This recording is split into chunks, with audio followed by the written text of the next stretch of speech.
Good morning everyone!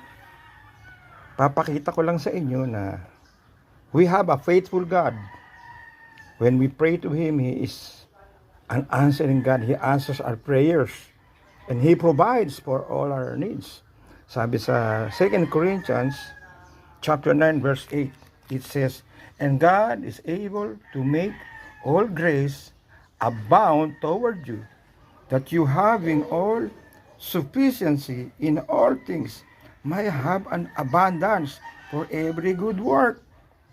So, kami, tumatanggap kami ng mga prayer partners, mga vision partners dito sa farm, dito ang house of prayer natin.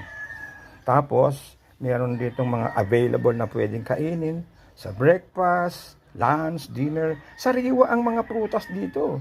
May kaimito, may mangoes, may puso ng saging, may eggplant, may chiko na ang laki-laki. Tingnan mo, mga bunga sa punong kahoy na pinipitas dito sa farm. Kaya, welcome kayo. Kung gusto yung magsama-sama tayong manalangin, magpuri sa Diyos, PM nyo lang ako, walang problema. The Lord will provide.